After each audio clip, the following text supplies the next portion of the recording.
Hi అండి. వినాయక చవితి రోజైతే స్వామినైతే ఇలా పెట్టి పూజ అయితే చేసుకున్నామండి. మా గణపయ్య వచ్చేసి మట్టి గణపయ్య అండి.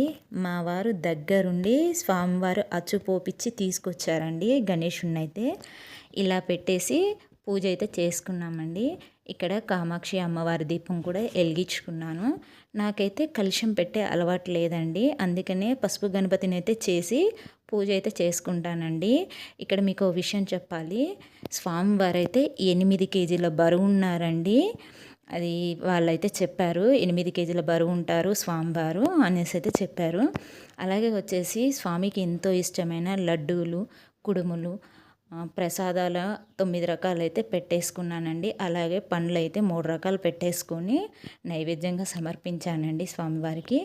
ఈ గణపతి నవరాత్రులలో స్వామివారికి ఎంతో ఇష్టమైన బెల్లంపై నెయ్యి దీపాలు పెట్టుకుంటే చాలా మంచిదండి. చదువుకునే పిల్లలకైతే ఉన్నత స్థాయికి రావాలంటే ఖచ్చితంగా ఈ బెల్లం దీపం పెడితే చాలా మంచిదండి. అలాగే మన అనుకున్న కోరికలు నెరవేరుతాయి. పిల్లలు ఉన్నత స్థాయికి వెళ్తారండి. చదువులో కానీ జాబ్లో కానీ ప్రతి ఒక్క విషయంలో ఈ నవరాత్రులలో ఎప్పుడైనా వెలిగించుకోవచ్చండి బెల్లంపై నెయ్యి దీపాలు. అలాగే స్వామివారికి సింధూరం అంటే కూడా చాలా ఇష్టం అండి. సింధూరం కూడా సమర్పిస్తే కూడా అనుకున్న కోరికలు ఖచ్చితంగా నెరవేరుతాయండి.